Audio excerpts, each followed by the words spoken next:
एक बार जंगल में तेज बारिश और तूफान आया। उस तूफान की वजह से नदी में 2 अंडे बहते हुए एक सूखी जगह पर आकर रुक गए। कुछ दिनों बाद उनमें से एक अंडा फूटा और उसमें से एक छोटा सा कौवे का बच्चा बाहर निकला। उसने इधर उधर देखा, लेकिन दूर दूर तक उसे कोई दिखाई नहीं दिया सिवाय एक और अंडे के।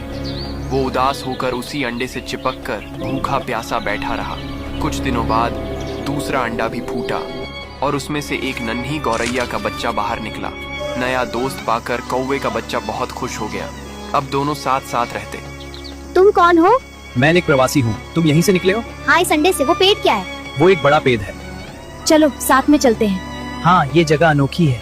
देखो पेड़ कितना बड़ा है। हमें वहाँ तक जाना है। दूर दूर तक पैदल चलकर खाना तलाशते और जैसे तैसे अपना पेट भरते। धीरे धीरे समय बीता और दोनों बड़े हो गए। एक दिन तेज गर्मी पड़ रही थी। गर्म रेतीली हवा चल रही थी। गौरैया को कहीं भी खाना और पानी नहीं मिला। वो भूख प्यास से बेहाल हो गई और वहीं जमीन पर बेहोश होकर गिर पड़ी।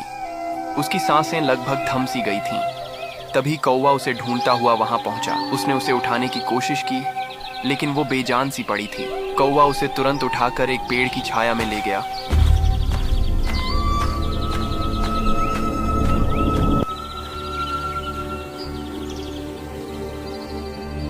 तू चिंता न कर, तुझे कुछ नहीं होगा।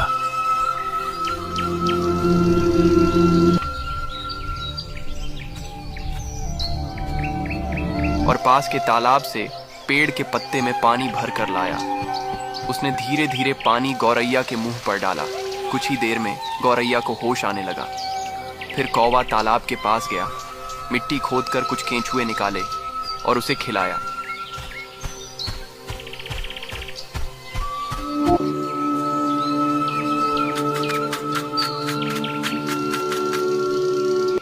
दोस्त, अगर आज तू ना होता तो शायद मैं इस दुनिया में ना होती।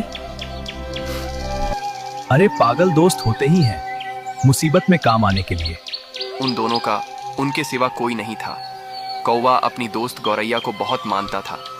दोनों खुशी खुशी साथ रहने लगे। कई महीने गुजर गए। एक दिन गौरैया ने एक विशाल पेड़ के पास अपना नया घोंसला बनाया और खाना लेने चली गई। कौवा थोड़ा आलसी और चालाक था।